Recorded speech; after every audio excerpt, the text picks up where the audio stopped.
Hello, boys and girls. Greg from the Scary Spirits podcast here to make you another cocktail. This week's cocktail is the Happy Birthday Martini. Going to start with our martini glass. To that, we're going to add a teaspoon of sugar. I'm using equal because I'm healthy. Next, a teaspoon of lemon juice.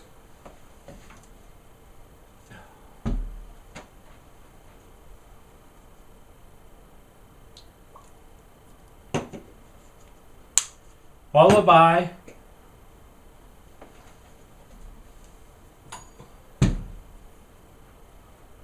1 ounce pomegranate juice.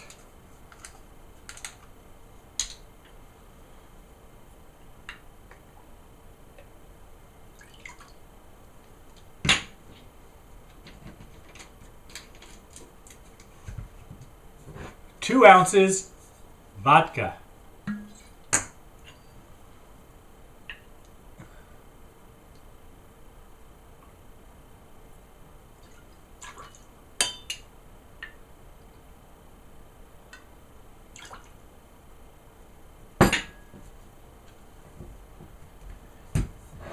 Then we stir.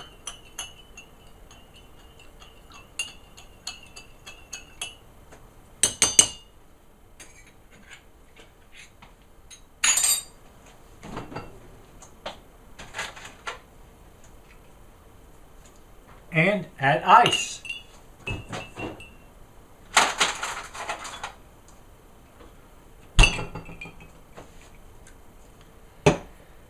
There you have it, boys and girls, the Happy Birthday Martini. Happy birthday to all those who are celebrating.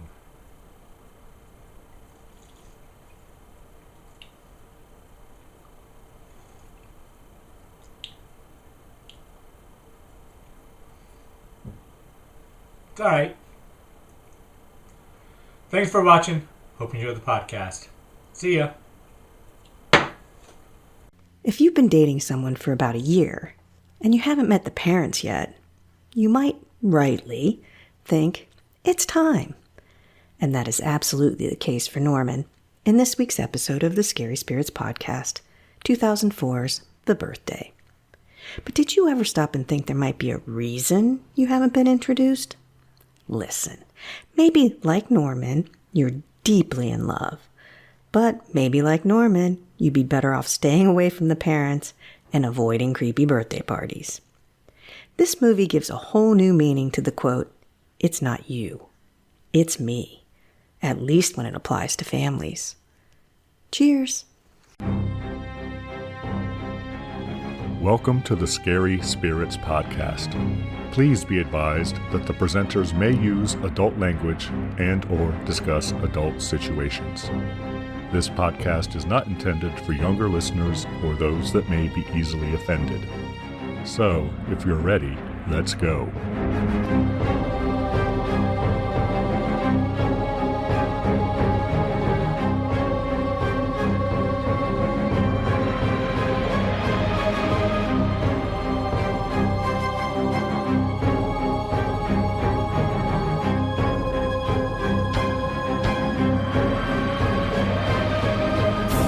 Hello, boys and girls. I'm Greg. Hi, everyone. I'm Karen. And welcome to the Scary Spirits podcast, the podcast that combines the two very different yet highly compatible worlds of scary films and alcoholic spirits. What could possibly go wrong? Indeed. How are you, Karen? I don't even know how to answer that, Greg. I know how you should answer it. Feeling festive? Yeah, you're happy that spring is back. I told you it'd be back in a couple days, and it's back, Karen. It's true. It is back. You're welcome. Okay. How are you, Greg? Like I control the weather. I'm good, Karen. Well, I'm okay, I guess. I'm not really good. I'm okay. Didn't you get thirsty work done today? Oh, I got lots of thirsty work done today. Well, then you should be happy. I should be. That is correct.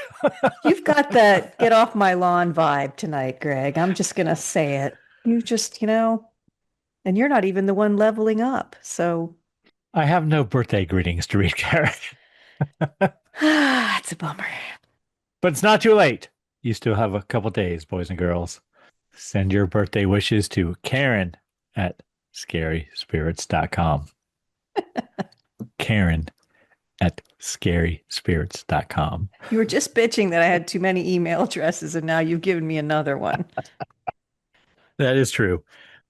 Karen, I believe this film was your choice. Was it? Was it not? It was. What film have you chosen for us this week, Karen? I chose the 2004 cult classic, The Birthday. Any reason you chose this film, Karen, other than it's that time of year again? Well, I'm leveling up, so I wanted to celebrate. Yeah, that's the only reason. As you should. And we're going to have a happy birthday martini to go with it. Indeed. How would one make that, Karen? It's from allrecipes.com. You're going to need 1 teaspoon of white sugar, 1 teaspoon of fresh lemon juice, 1 fluid ounce of pomegranate juice, 2 fluid ounces of vodka, such as Tito's, it says, if Tito's wants to sponsor us, 3 ice cubes and two I think strips All of lemon peel. Recipes is sponsored by Tito's, but go on. Oh, well, that would probably be. Add sugar to a martini glass, add lemon juice, pomegranate juice, and vodka, stir well, add ice, and garnish with lemon peel. I haven't put lemon peel in mine because I'm fancy. And I did not. I added more pomegranate juice. That's probably why mine looks the way it does. But pomegranate juice is a dark red, Karen. Well, I added a lot of ice and I've been sitting here a while, so I think it diluted a little bit. Okay. My ice isn't cubes because my ice maker's broken, and so I make the little Still? yeah, let's not we're not going to get into that. But yeah, it's a happy birthday martini. So You haven't cheers. been able to buy a new fucking fridge by now? Cheers to everyone having a birthday soon. Yes. That's what I said when I was making the YouTube. Cheers to those of you who are celebrating. That's exactly what It's I always said. good to have another birthday, It is. I guess. It's weird, but it's good. It beats the alternative, Karen. So It certainly does. Should we give our friends and listeners time to make their own the birthday cocktail? Is that what this is? The birthday cocktail? It's a The happy birthday cocktail? it's a happy birthday martini. Pay attention, Yes. Greg. What she said. The happy birthday martini. Let's do that. Hold on.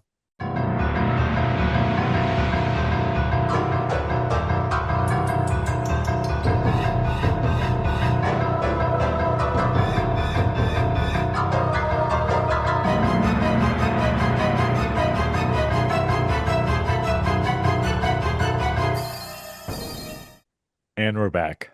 Yes, we are. Karen, might you have a brief synopsis of this film? I can't imagine there being a brief synopsis of this film. Well, there's a very brief synopsis. Of course there is. Go on. Tell us all a story. I like how they do this first part. They say a man, and then in parentheses, Corey Feldman. Like you have to know that he's a man. Attends a bizarre birthday party at a fancy but sinister hotel. That is a very brief synopsis, Karen. Right? And we are a match. But that really doesn't tell the half of it, I'm going to say. I don't know if you could make a That's one synopsis. sentence. Well, that's how my child would write an essay. 13 words. 13 words synopsis. 13 words. Not He keeps counting getting in trouble Corey for not Feldman. having enough words, descriptive words. So this is how my kid would write it after watching this very convoluted movie. All right, Karen, tell us everything you really enjoyed about this film from 2004 starring Corey Feldman, who I called Corey throughout the whole thing. Oh, you didn't call him Norman? No, even though I knew his name was Norman.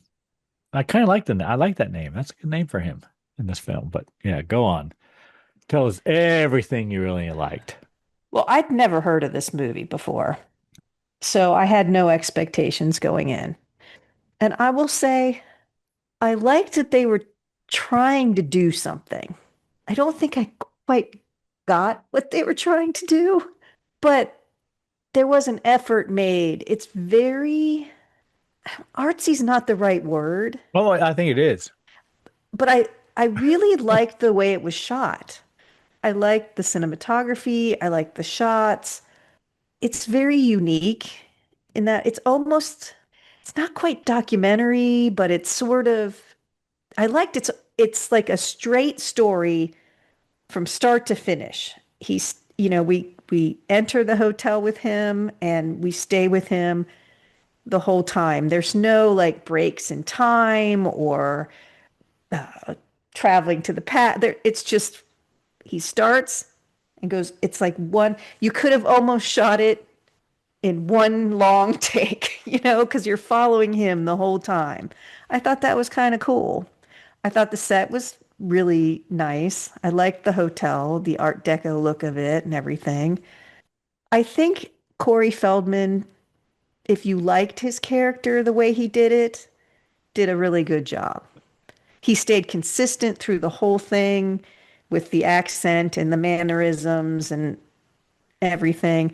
So I'm wondering if you didn't like the way he did it, Karen, now. Well, I honestly, Since you brought it up.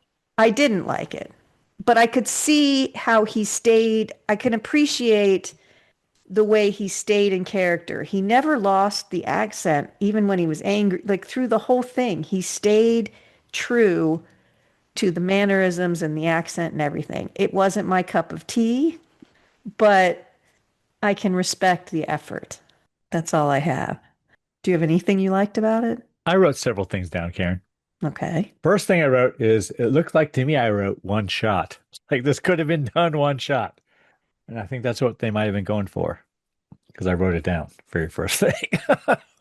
You mean from start to finish, one take? Yeah, one shot. Yeah. Yeah. And I wrote, Corey's pretty good. And then the next thing I wrote is, good acting. This might be the best Corey Feldman film I've ever seen. I think he's really good in this. Better than The Lost Boys or Stand By Me? Yeah. Which I've never seen, but I heard he's good. You've never seen Stand By Me? No, I have not. Based on the story, The Body by Stephen King. Oh my God, Karen. The shame. He's pretty good in this. I think he was the best person in it. Well, it's By all far. about him. Yeah, but I don't think, We don't really see much of anyone else except for bits and pieces. But I don't think the support was as good.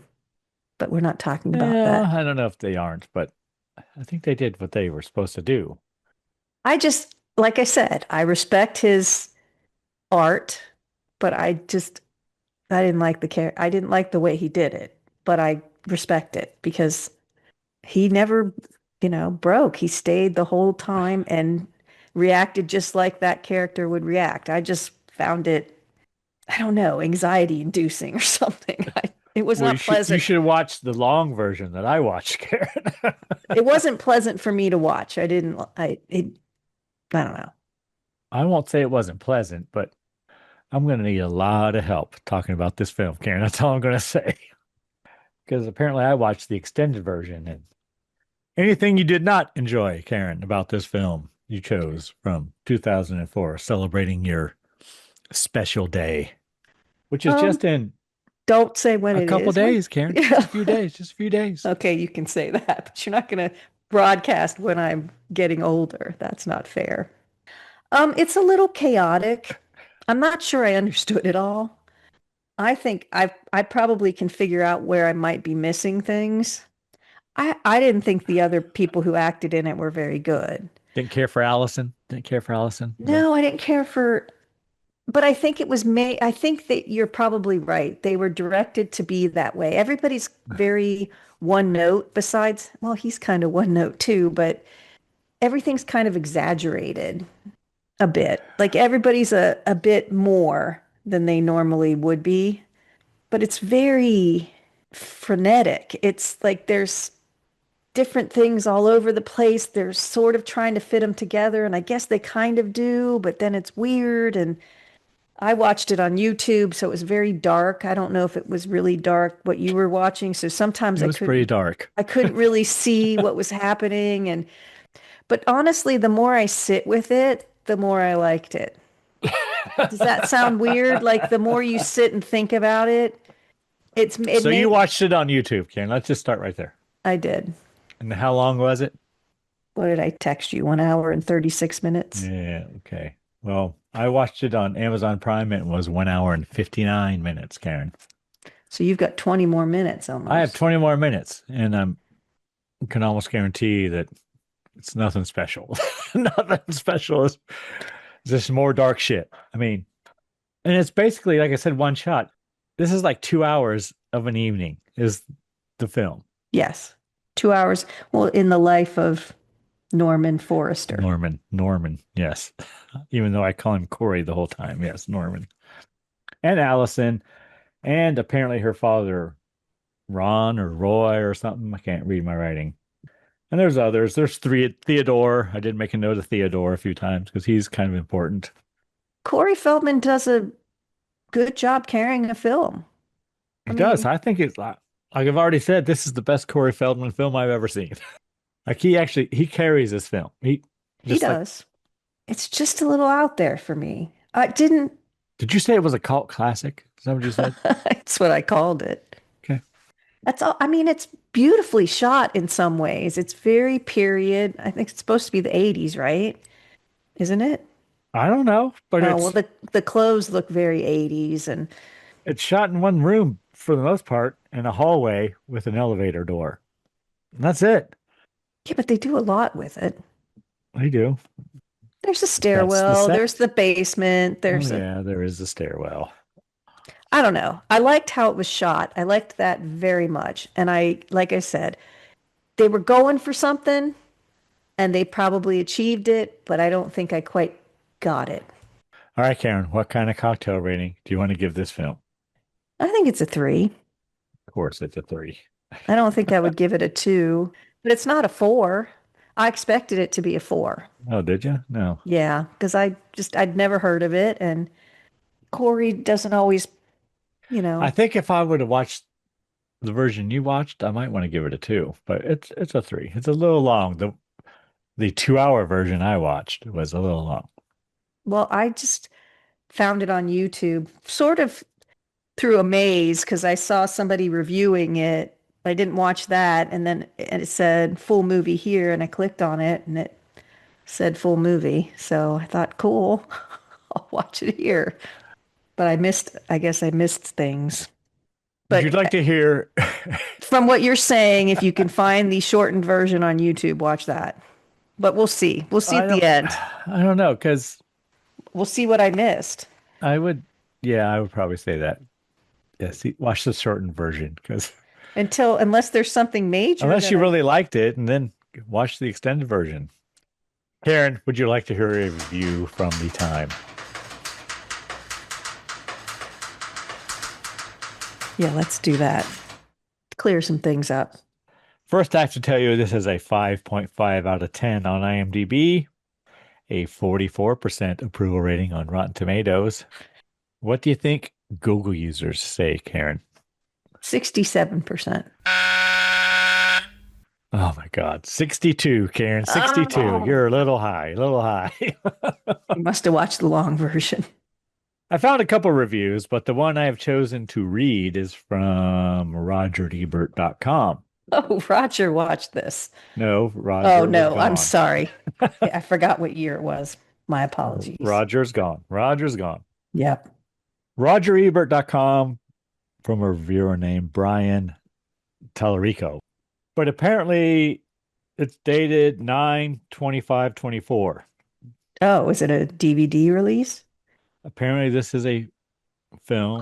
Cult classic. Cult classic film, which is kind of lost and was restored and released at some Fantastic Fest 2004, where this writer went and saw it. So the first thing he writes is about the Fantastic Fest, the film festival. He says, restorations are a notable portion of the Fantastic Fest program, giving movie lovers a chance to see a handful of films on the big screen for the first time in years or ever. This year's restoration titles were a remarkable bunch of flicks that really speak to the array of offerings at this event. It's been sometimes characterized as a horror fest, and there's an abundance of scary stuff, but it's a broader umbrella than that. one that also encompasses comedy, sci-fi, and animation, fantasy, and more. ... Then I skip to where he talks about The Birthday. A very different restoration unfolds in Eugenio Mira's The Birthday, which premiered at the Sitges Film Festival in 2004 before being buried for almost 2 decades, becoming something of a cult item that would be passed around by the right people, Karen.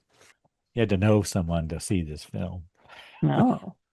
2 of those people were Elijah Wood and Jordan Peele, who heralded Mira's work as a lost masterpiece that demanded to be seen.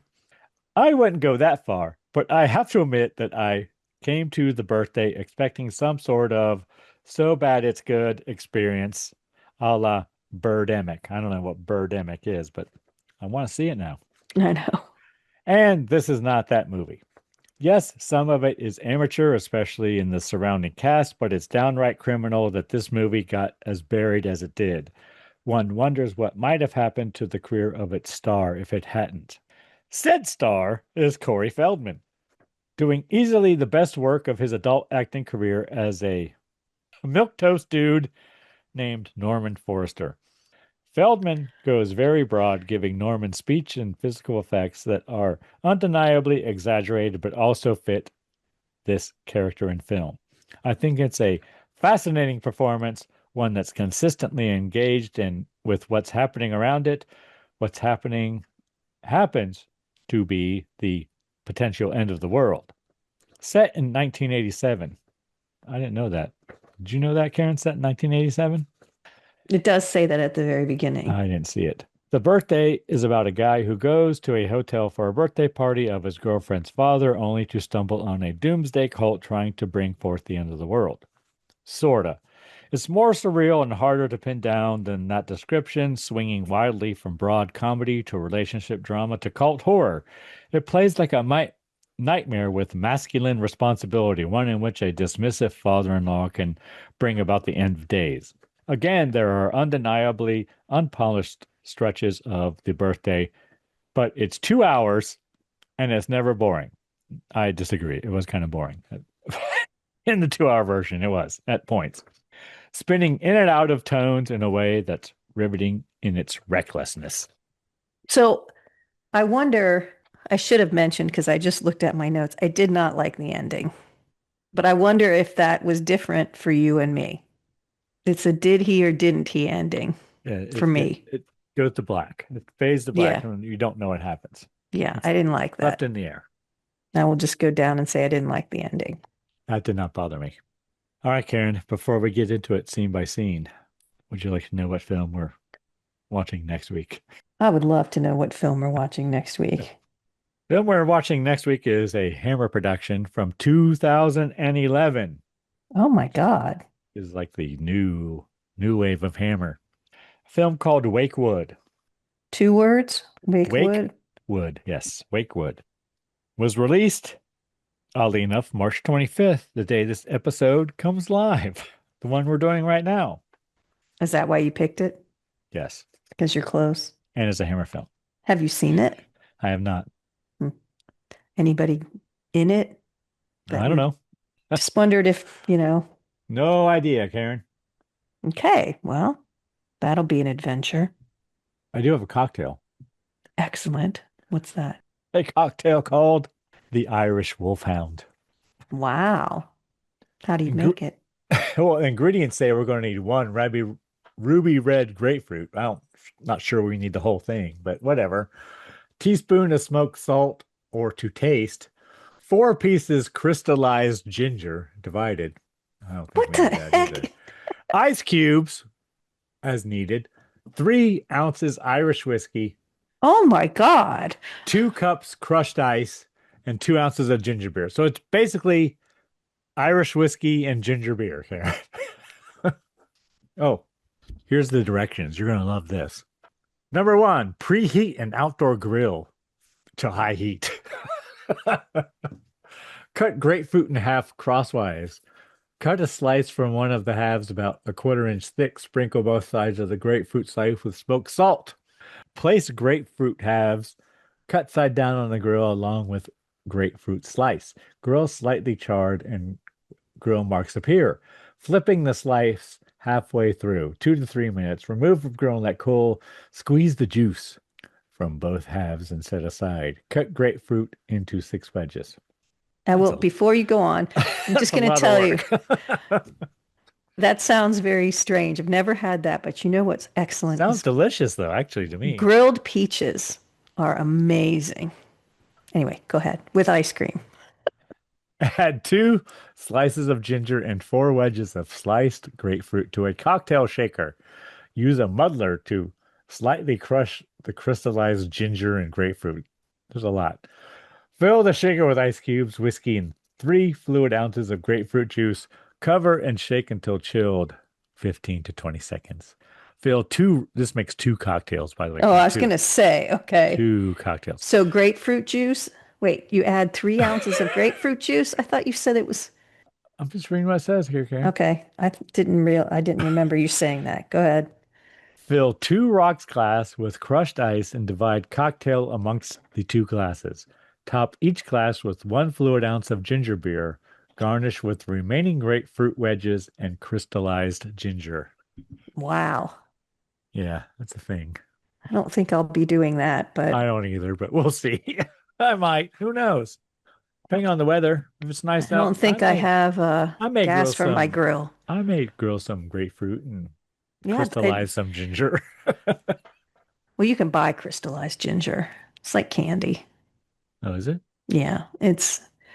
Yeah, you can buy it in bags. I'm not sure where it would be in the store, but you can buy it. We've had it before. Okay. You don't have to crystallize it. I mean, you can purchase it that way. That's good to know. Thank you, Karen. Always a giver. Just trying to save some time. That's the Irish Wolfhound. All right, Karen. That must be interesting. Greg makes all our cocktails on YouTube, on our YouTube channel. Oh, yeah. That one might be worth checking out. I want to see you crystallize some ginger. Well, we may not see that. We may. You'll be like one of those cooking shows. Cutting ahead in the where they take the raw thing and they put it in the oven and then they pull it out and it's finished. You'd be like that, Yeah, already had it in the oven. I want to see you out there like in your little apron grilling some grapefruit on the. I don't wear an apron, Karen. I grill, but not with an apron. I just let that shit get all over my shirt and pants. It's fine. Just wipe it on. All right, Karen, are you ready to get into this film scene by scene? I'm going to need a lot of help. I'm just going to tell you. Well, I missed half of it, so I don't know how I'm going to help you. All right, 20 minutes, but whatever. Are you ready? Yeah, let's do it. The Birthday from 2004. Rated TVMA, apparently, Karen. First of all, where did you watch this, Karen? On YouTube. YouTube. I watched it on Amazon Prime. How much was it? Do you remember? I was just wondering because the last one, what was the one we watched that was $5.99 on Amazon Prime? I just wondered if I honestly don't even know. It may have been included for all I know. I have no idea. All right. I just wondered if the prices had gone up. Content advisory does say flashing lights, and that's pretty much fair. Yeah. That's it. Flashing lights. That's all you got to worry about, boys and girls. Flashing lights.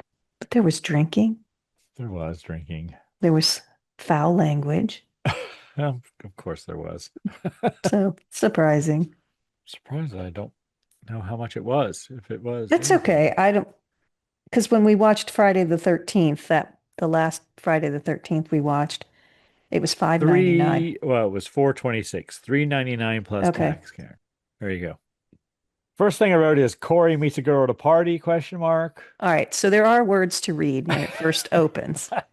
It says the most amazing 117 minutes in the life of Norman Forrester, Baltimore, Maryland. Well, I saw November 24th, 1987.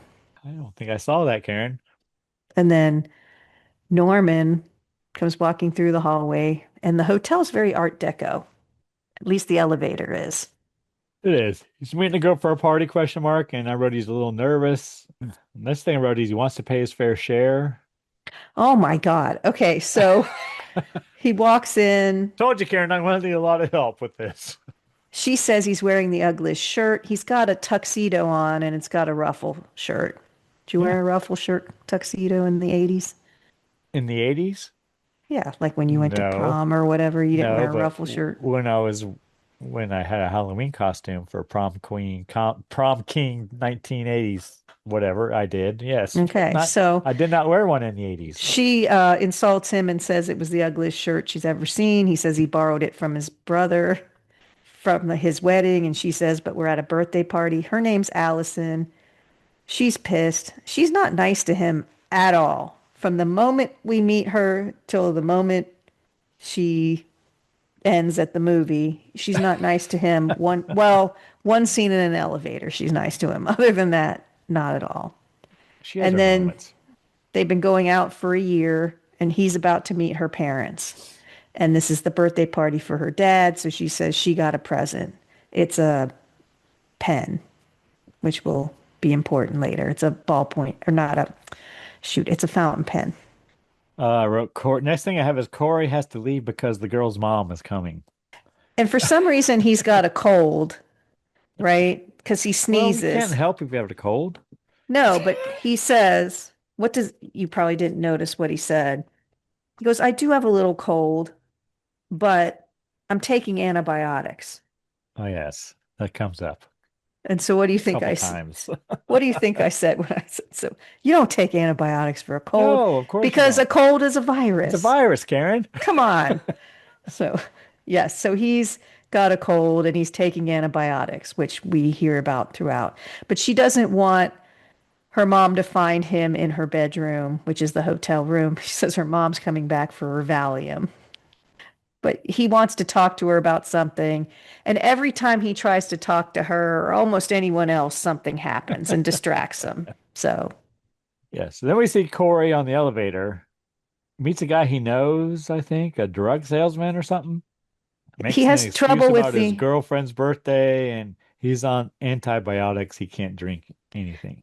so the elevator opens. I think some waiters get off or something, and then he sees a guy he knows. They're having a party because it's a drug company testing drugs and vaccines on this. I think they're celebrating the end of it or something, and they're all getting drunk in the room, but he knows one of the guys in there. I think it's Vincent. Is that Vincent? Yeah, that's Vincent. And Vincent says, I watched your back in gym class and you can't stay for a drink. And he says, I can't drink. I'm on antibiotics. So just so you know, Tell us, everyone Karen. out there, Can we drink? Can you I drink if I'm taking antibiotics, Karen? it is I need to know. generally advised to avoid or strictly limit alcohol while taking antibiotics, Greg. While moderate alcohol consumption does not affect most antibiotics, it can Moderate. significantly, Well, define moderate, Karen. not you, Oh, it can significantly increase side effects like dizziness and nausea, hinder recovery by weakening the immune system, and cause severe, dangerous reactions with certain specific medications. But they don't tell me what those are, so it remains a mystery. So don't drink while you're on antibiotics, and don't take antibiotics if you have a cold. next thing I wrote is he worries about the sound stage. You want? Would you like me to just take the lead here? I'm telling you, I told you, Karen, I'm going to need a lot of help. Okay, Corey's not on so the list. He sneaks he's in not. behind someone. Yeah, he's not on the list. She was supposed. Allison, the girlfriend, who is the daughter of the man celebrating the birthday, and the parents that There's a Corey is lot supposed to to this film, boys and girls, just so you know. was Corey was supposed to meet is not on the list. He sneaks by because I think the band is coming in at that time, and they're all bitching about how small the stage is.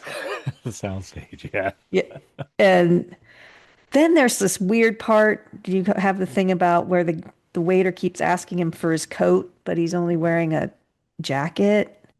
And then Nope, I have nothing about that. the food, they go over to the food and the kids are kind of eating it, but it almost looks like the food is moving or something. Like the food is alive and he's watching people eat it. So I didn't know if he was hallucinating or if that's really what it was. Yeah, I have none of that. But I do have he meets some of the other party goers talking about the heat. Corey knows the Yeah, because it's girl. cold. They have words. Funeral question mark I wrote. I don't know what that's about. He Allison said, calls him. all right, she has a drink. He's going to have a drink, but she says, you can't have a drink because you're on antibiotics. And she says, give me a minute. She leaves him alone and goes and sits at her family table to talk to her dad. The family all sits down at the table without Corey. And the Baltimore Flamingos Rainbow Orchestra starts playing. He goes to the bar, asks for a Pepsi. So I think there's product placement there. Yeah. There's a lady at the bar who asks Watches him him. if he's ever been in the freezer, which was weird, but she's kind of looks like she's going to hit on him. He tries to light a cigarette. Yeah, so there is smoking in here also. And then Allison sees this and calls him over, and he So sits down at the table. she goes to the table with Allison. Mom arrives. Right as Corey's about to sit down, the mom sits in his seat and he's got to So he move has to around. find another Yeah. seat, and there's So he's thunderous always applause. interrupted. He's always interrupted the whole time. And then the Corey dad talks about what kind of business he's in. Next thing I have is Corey tries to work into the table talk. He's not. Well, the dad mentions the National Aquarium, which I had information on, but I don't think I printed it out. The National Aquarium in Baltimore is amazing. Oh, is it in Baltimore, Karen? It is. Well, that's where they are. They're in Baltimore. Oh, And they're talking about there's a thing called Shark Alley where you can walk through and the sharks swim around you and over they you have and that everything. at our local aquarium. I'm aware. And it's got this huge escalator that goes up, and there's all of these open, they used to be, this is a long time ago when I was there, all of these open pools Way underneath back. you. Yes, a long time ago. And they had you could go and touch the stingrays and all that stuff. But it's a very well regarded aquarium in Baltimore, down at the harbor. What's it called? Inner Harbor, where the baseball stadium is, which is also very cool.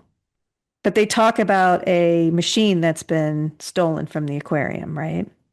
Do you have that? Okay, there's a machine because the dad's talking about his business, and where Corey tries to interject inside is they're talking about this machine that some college kids designed where it would talk to dolphins. But really, what Corey says it turns out he read about it, and a person in the audience would call out to the trainer what trick they wanted to see, and then the trainer would push a key that emitted a certain frequency, and the dolphins would do it. And then we learned Corey works at a pizza restaurant in Brooklyn, not in New York. I wrote for some reason. No, Brooklyn New and York. in Baltimore. Allison's dad wants to know what Corey does at the restaurant. Exactly. He's like, what exactly do you do? Which was weird. Corey gets up to leave the table and asks his date to join him. She refuses. Corey is questioned by his girlfriend why he left so abruptly. And next thing I wrote is, happy birthday. Okay. They all keep talking about how cold it is, and that never comes back into play for me. I don't know if it does for you or not. And Corey says he's going out for some air, and he's, like you said, asks her to join him. There's lots of mink coats around, so obviously the family is very rich. Next thing I have is Corey would have loved a heads up about Allison's father. Allison chastises Corey for always giving in. Corey asks Allison for help fitting in. Allison tells Corey they're taking family photos and they're bringing out a cake, but then she kind of blows him off. Yeah, he says, why didn't you stand up for me? And she says her dad's like that with everyone, and that's when he said, you could have warned me. And she says, God, Norman, you're always thinking about yourself. And he says he's been trying to talk to her the entire time. And at the beginning of the film, we see him put a box inside his jacket. Like he's got something for her, and he's trying to talk to her about it and give her this gift through this whole movie. But she never gives him a chance. Then we see Allison's father going to blow out the candles, question mark. Lights go out. Allison on the floor on all fours. Corey asks if she's okay. The dad's just a cranky old man. He's mad about everything. And he talks like RFK Jr. talk, he has that very gravelly voice, which we find out later why, right? But he's very angry about everything. Like, why didn't they light all the candles? And everybody's like, just I would be happy if they didn't light all the candles so I wouldn't have to blow them all out, but whatever. Guy arrives. He's not invited, question mark. Allison's father collapses into Corey's arms, or Norman's arms. I wrote, he's not doing well. Another guy gives him some medication from his jacket, question mark. Yeah, it looks sort of like he's having a heart attack, Allison's but then they father say he's goes, choking, but then they give him a pill, so he's not choking. yeah, her father goes to the stage to talk. Feedback on the microphone. Next thing I wrote is buildings being torn down next week, question mark. I mean, it's The building is 37 years old today. Maybe, and then I go, oh, maybe that's whose birthday it is, but no, it's his. It's going to be torn down. It will no longer exist. But he's not sad because it's more than a hotel. It's a dream he had with his brother Casper. And they signed up as guinea pigs for a vaccine 6 months. And 6 months later, they laid the cornerstone for the first of the Fulton hotels. So I thought, did he sell his soul so he would be rich and they would have the hotels? And even the guests are like, what is he talking about, guinea pigs? And I was like, right, sister, what is he talking about? I don't understand what's going I on. don't know. Next thing I have is Corey looks at his date. No one knows what Allison's father is talking about. Corey goes to an elevator, or Norman, arrives at his floor, and there's Run DMC playing Oh, yeah, there the is. song. It's It's tricky, tricky. Hold tricky, on. tricky, tricky. That's Oh, where the party is. So he raising goes back hell. upstairs where the that other party is.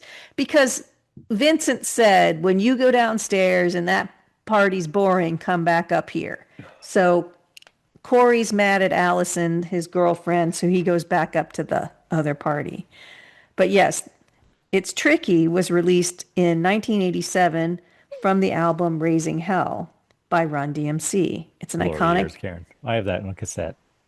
is a iconic hip hop track produced by Rick Rubin and the group, peaking at number 57 on the Billboard Hot 100. I'm surprised it was only number 57. That's pretty high.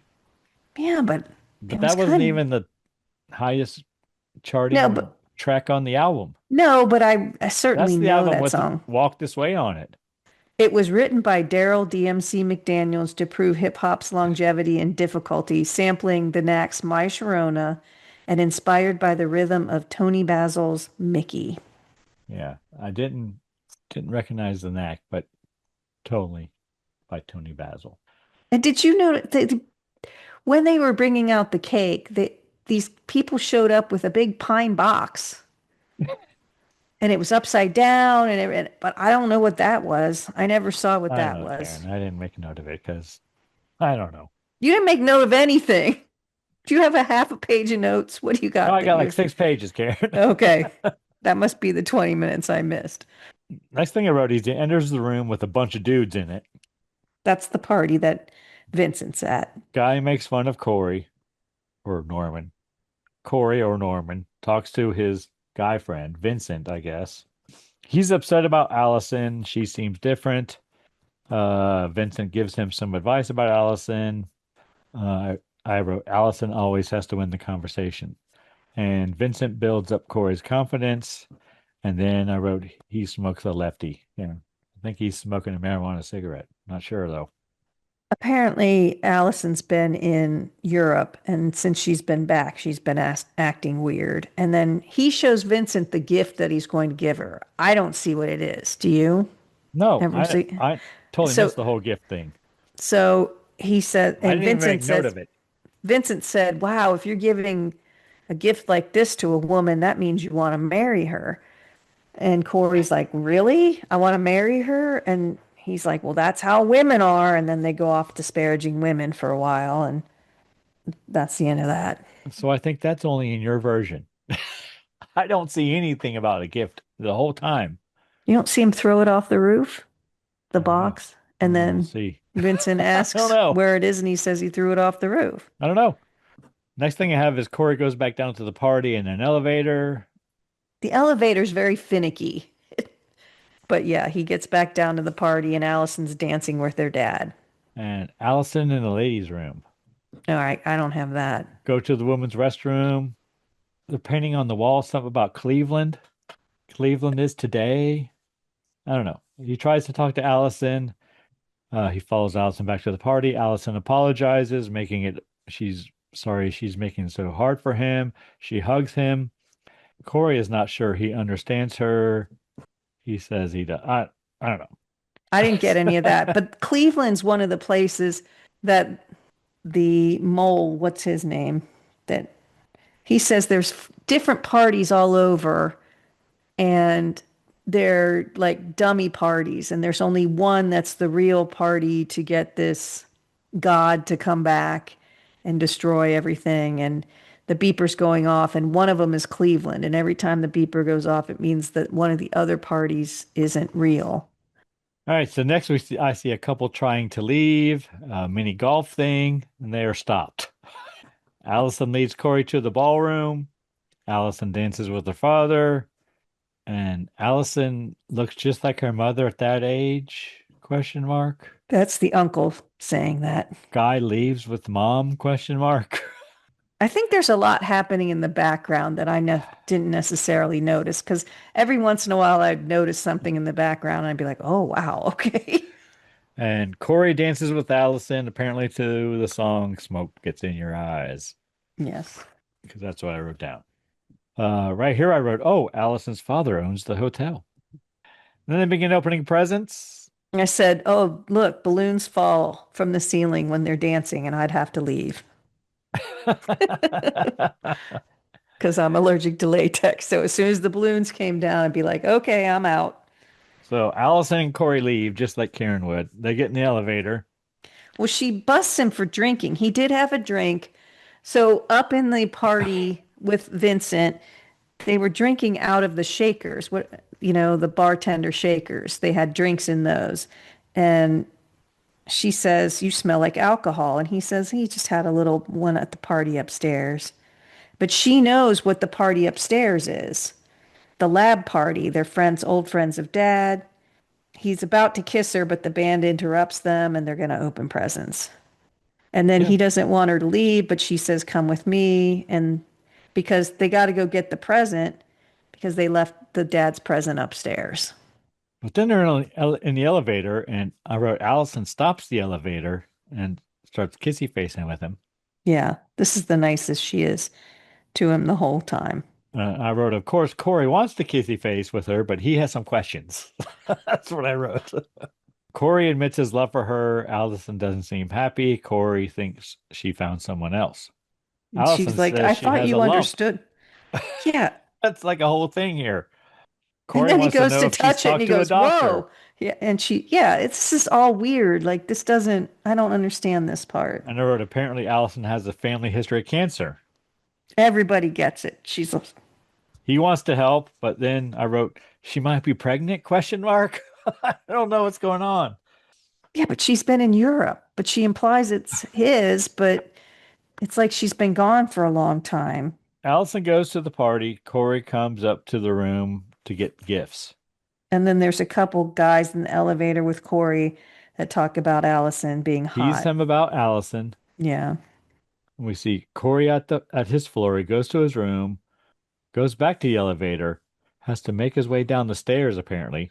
The elevator won't open, so he's got to get the gift back down to the party. So he decides to take the stairs. Goes to the basement, and guys with shovels fight? Question mark. Like, a lot of my things I wrote here have question marks at the end. Like, they're shoveling coal into the furnace. Oh my God. They're trying to fire up the furnace. But then they start fighting, and then somebody gets killed, I think. But the next thing I wrote is Theodore introduces himself to Corey. They all belong to a sect. Their god is being born tonight, and they are there to stop them? Question mark. Theodore is. He's like kind of undercover. So he kind of beats up the two people shoveling coal into the furnace, and they've all got tattoos. He Tattoos shows, on the yeah, on the back back of of their their, neck, and he yeah, shows them to Corey. So I wrote, someone's going to have a heart attack or an epileptic seizure. yeah. So the god is going to enter one of the guests, and whoever it is going to have a heart attack or a seizure. And then the individual dies, or so it seems, and then the god wakes up in them. Then the That's the third first and phase. So the first phase is he enters the body. The second phase is he regains consciousness. And then the third and final phase starts, but then something happens. I wrote, And guy is killed by someone. Is Theodore? Well, I know Theodore's not killed because we no, see he's him not later. killed, but they start fighting and Norman runs away. So Norman doesn't know what And then I phase wrote, maybe three is. not. They need to get everyone out of the buildings. The next thing I wrote. Yeah, that's what Theodore is saying. So Because Norman tells Norman runs out, Theodore follows him and says, "We got to get everyone out of the building." them about another party in the hotel. Norman wants to warn Allison. I wrote, party was a decoy, question mark. Guy tells Norman to go up on the roof and go down the fire escape, tells him to call the number and ask for reinforcements. I guess this is Theodore telling him Yeah, this. yeah. So he's got to open the pen to write down the number of the birth, so that he's opening the birthday present. And then we have elevator with bus boys. And the guys in the elevator have the same tattoo on the back of their neck. Yeah, and I think they have a bunch of drinks with them too, don't they? Probably. And I wrote, Norman sees Vincent, tells him to cut it off with Allison, and then a phone rings, question mark. And I have Guy in a room, talks about Philip. If only Philip was alive. Who the hell's Philip? Okay, I didn't see that. All right. Then I have a guy offers Norman a gun. He refuses it, but he eventually agrees to take it and puts it in his pants. Oh, that's the bald guy, Then we see right? him in an elevator with a gun. Yeah. Some other guy. Another one who's infiltrated. Yeah, like Vincent, another Yeah. Vincent guy. No, Yeah. another Theodore. Yeah, Theodore, another Yeah. Theodore. Then we see Corey on the roof, and I wrote, he throws a book. I didn't know what he was throwing. See, so he goes up to the roof. The fire escape just falls off as soon as he gets there. So he can't get off the roof. And he throws Allison's present off the top of the roof. Well, is it Allison's birthday or her father's birthday? It's her father's, but he was bringing her something special, and he's been trying to talk to her about it the whole night. Elevator arrives at his floor, and somewhere he finds a Prince and the Revolution album. He's got it in his hands, and I recognize it. It's, Sign of the Times album, but he just throws it away. What's that all about, Karen? I didn't see that. All right. It's not really Prince and the Revolution. I'm sorry. It's Prince because the revolution was dead by that time. All right. So then he turns on the lights. All the guys appear to be dead, and Oh, they he's slit in. their Yes. wrists. He's up there with Vincent's people, and they're all dead. I don't know. Yeah. Well, they look dead, and then Theodore comes in. Theodore arrives and assures Norman the guys aren't dead, they're just sedated. And then they drink a cocktail. But their arms are all bloody where they got the vaccination. So I don't know what kind of vaccinations they got, because I wrote, it says right here, wow, that's a bloody vaccination. Yeah, someone says they were testing drugs, Yeah, he mark. said a new Vaccines, drug. question mark. It's a new drug. Norman tells Theodore there's no way out. Yeah, because the fire escape fell and they can't get out. And I guess Theodore tells him, you never know what's going to happen till the end. Don't forget that. Because that's what I wrote. And the lights are starting to flicker. So then Theodore and Corey are attacked, a fight. Theodore punches Well, they have a Corey. device that Theodore says they've got a device at the hotel that produces a high state of anxiety in people. This is the way to wake up their god. It's a trial run, and then some waiters attack them. And it looks like Norman's dead. Corey's dead, but Norman pulls a gun on Theodore. Corey thinks that Theodore is giving him a bunch of bullshit. Norman goes to the elevator. Theodore tries to stop him. Elevator opens. Dude comes out. Norman goes down the stairs. Norman arrives at the ballroom and meets up with Allison. He tries to convince her that nothing is right. Norman takes Allison out of the room. He tells her they are watching them. He tries to convince her they need to get out. Allison's father wants to know what they are talking about. Talks to Theodore. Allison's father starts coughing. Oh no, I wrote, no, not Allison's father, another guy. The first sign, sickness, question mark. Yeah, we think it's going to be him. Then I wrote third phase. Norman doesn't know anything about the third phase, but a wheelchair is important somehow. I wrote.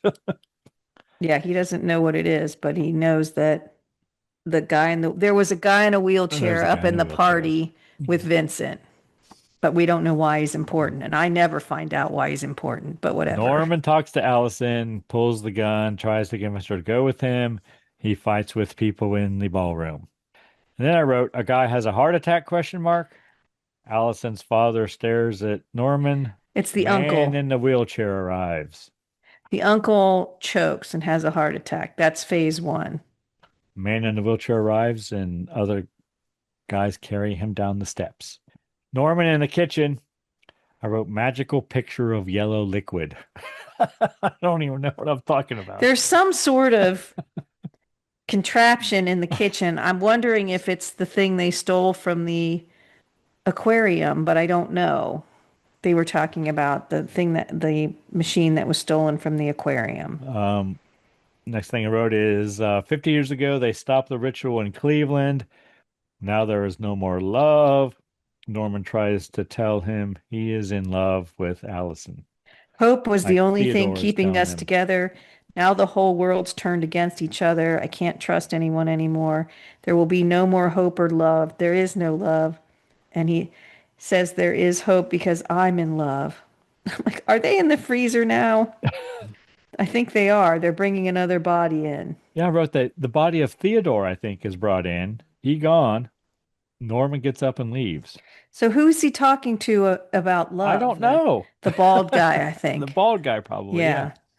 Norman goes into the ballroom. Allison's father wants to know what they want. Money, question mark. Wait, the beeper goes off one more time. Did you hear that? So he Probably. knows it's I don't know what the beeper means. It means that another place has been found to be a decoy. And then the father's yelling because the band wants to quit and go home. And he says, I'll pay you more. And the band just like, no. Norman goes to see Allison. Norman tells her he knows what's going on. It's happening whether they like it or not. We're all gonna die. Yeah, we're all gonna die. Allison fights with Norman. She thinks he's crazy. Norman tells her to go to the kitchen if she does not believe him, because that's where all the dead dudes are.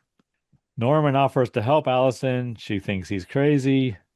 He tells her she never listens. The waiters are killing people. Norman bought her a gift with his own money, Karen, with his own money. That's a big deal. But it doesn't matter now. He threw it off the roof. It's gone. But he loves her. He needs to know how she feels. He hugs her. I wrote, Allison knows what's going on. She tells him it would be better if they stopped seeing each other for a while. She wants to talk tomorrow. Norman says there ain't going to be no tomorrow. All right, he goes to leave, and there's a gunshot, and everything goes crazy. Next thing I have, Norman tries to convince Allison's father that they want his brother's body. Allison tries to stop Corey from talking to her father. I know you don't like me very much, but put it aside for 2 minutes. They want your brother's body.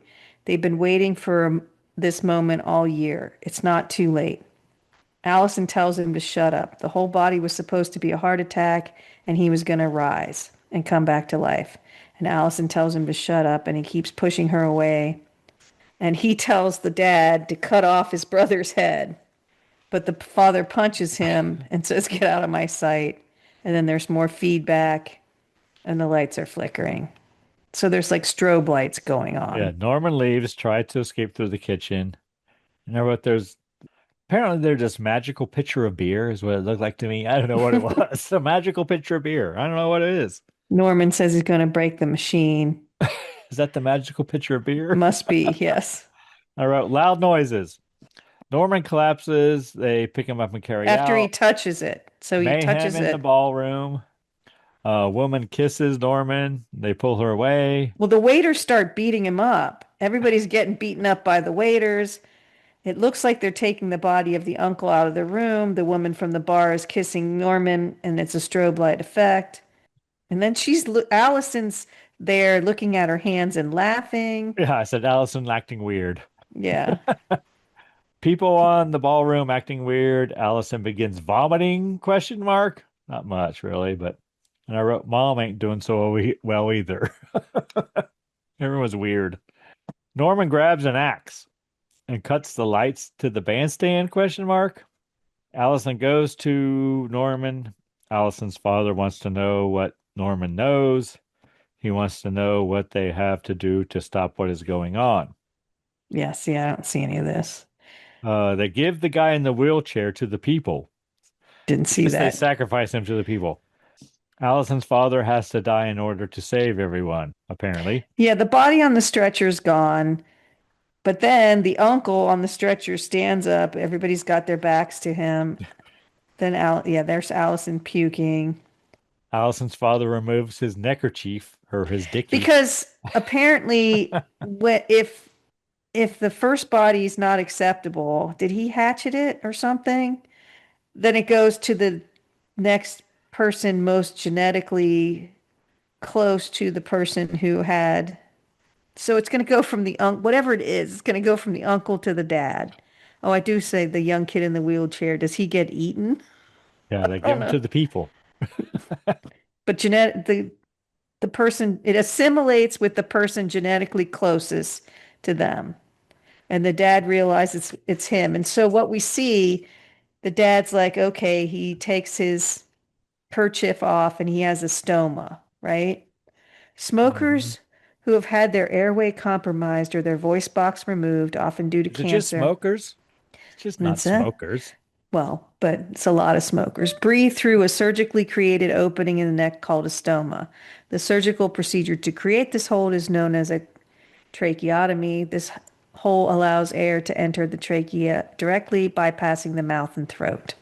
It is often necessitated by smoking related damage, such as throat or laryngeal cancer, requiring the removal of the voice box, or when chronic illness necessitates long term ventilator support.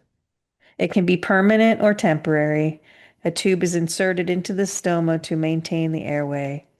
You have to take care of it daily, cleaning it to prevent infection and blockages. Seems like a difficult thing to deal with. But Norman's going to take charge. I missed the whole thing. Does the dad and his family know what's happening? Does Allison know what's Well, I happening? wrote the next thing I have is Allison's father removes his neckerchief and tells Norman to stab him in the neck. Yeah. Tells him to. Allison's father collapses, as does all the, I didn't know what to call them, so I call them zombie guys. I don't know I what they called are. them vaccine guys. I don't know what they are. Corey or Norman calls for Allison. He does stab the dad with the pen. Allison's mom says, no, not your daughter. Because I said, isn't it going to go to Allison? Because it assimilates to the next genetically similar person. So if he kills the dad, it's going to go to Allison. I'm sure it does, Karen. You're way ahead of me. But then the preacher gives Corey an axe, question mark, or Because Norman. he's got to kill the daughter now. He's got to kill No, Allison. Norman takes the axe and tries to hit Allison with it. Then we go to black, credits, the end. He's like going to do it a couple times and then just can't. Well, and then it goes to black. So I don't know if he did or not. I can't tell if he was being manipulated. I really didn't follow what was happening. I mean, there's sort of you can, but everything in the background is just cray cray. This is way, way out there, Karen. This film. I I can see wonder, why it was a lost cult classic or whatever. I bet if you watch it multiple times, Yeah, but because at one how many point it times do I have looked to watch this, Karen? It's in 2 hours long. in the background, at one point it looked like some, I don't know if a woman was undressing a man to give him a blowjob or the other way. Like there's all this stuff going on in the background that I wasn't really paying attention to. Like who's the dude that hands him the hatchet or the axe and The like, preacher. but why is there a preacher there? Like I think there's a lot going on that if you paid attention to the other parts of it. I'm not saying it would help it make it better sense because I don't think that's true, but I think there's just a lot of what they call now Easter eggs in it, where you would see different things in the background. Well, the Wikipedia article is very short. It talks about this film. So, apparently, it's a Spanish film.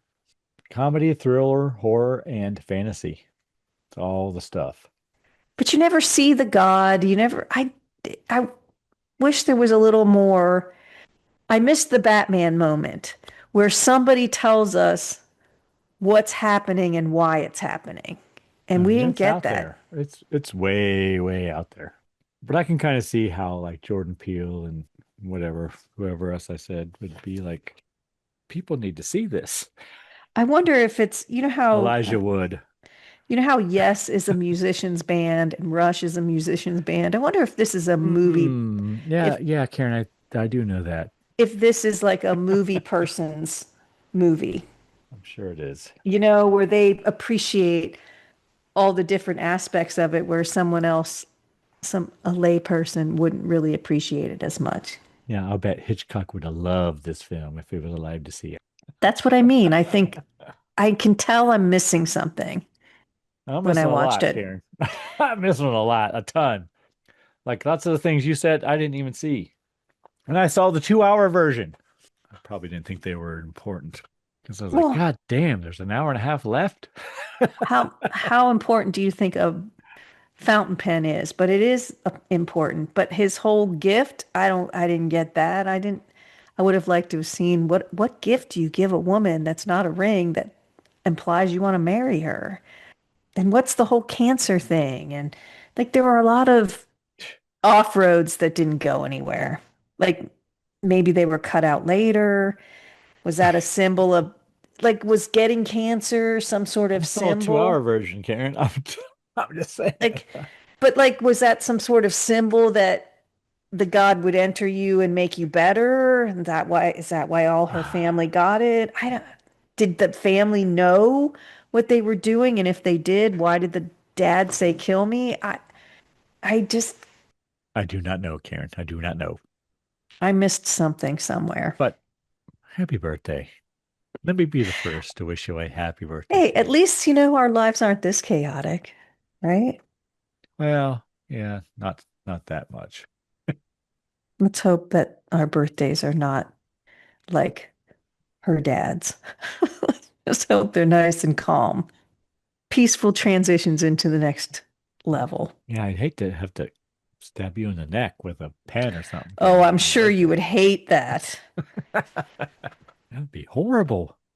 All right, Karen. Anything we learned this week? We learned if you smoke, you might get a stoma. Oh, I did have Or one you other might thing. not. You might not. Throughout this film, in the elevator, the musical instrumental version of It's My Party by Leslie Gore plays. I just want to tell you, she was 16 when she recorded the song, which led to the media calling her the Teen Queen. Was a number one hit produced by Quincy Jones, inspired by a real tantrum told to the songwriter Seymour Gottlieb. The song centers on a girl crying after her boyfriend leaves her party for another girl, Judy, capturing a quintessential teen heartbreak story. It was recorded March 30th, 1963, became a number one hit on the Billboard Hot 100 for 2 weeks. It was inspired by a real life incident when Judy, who was Seymour Gottlieb's daughter, threw a tantrum before her Sweet 16 party. And it was so popular that a sequel was recorded, Judy's Turn to Cry, detailing the narrator getting her boyfriend back. So there you go. So there, we learned about it's my party. We learned about it's tricky Birthday parties are hard, Karen. by Run DMC. Was that it? Antibiotics. Oh, well, I'm supposed to don't think. drink when you're on antibiotics. The reasons why. Uh, some about National Aquarium and I think Well, Baltimore Baltimore has a fabulous aquarium at the Inner Harbor if you want to go. and Tony Basil's, Mickey, and what was the other thing you said? Oh, My Sharona. My Sharona by the Knack. I'm not sure I knew that. I didn't. Well, like I said, I have the cassette. I could go listen if I could find a cassette player. All right, Karen. Awesome. Anyone you would like to thank this week? Well, if anyone made it to the end of this one, we got to thank our listener. God, this is There's a lot of podcasts out there. Thank you so much for spending time with us, for choosing to spend time with us. You actually chose to spend time with us. What about you, Greg? Karen, I need to thank the band Verse 13 for providing all the music in the Scary Spirits podcast. Music definitely makes the podcast better. And everyone, please join me in congratulating Karen on leveling up. Woohoo! Still winning, beating I'll never you. catch her. I'll never catch her. Well, let's hope not. Anything else, Karen? Please drink responsibly, especially if you're taking antibiotics, but not before watching this film. Give yourself an extra dose. Oh, okay, good. Yes. Thanks for listening to the Scary Spirits podcast, where the movies might be iffy, but the drinks are always solid. We would love to hear from you. You can find us on Facebook, Instagram, and YouTube at Scary Spirits Podcast, or go to our website, scaryspirits.com. And if you want the direct line, email us at info@scaryspirits.com. If you really want to help us out, leave us a review on Apple Podcasts. And remember, always drink responsibly. See you next week.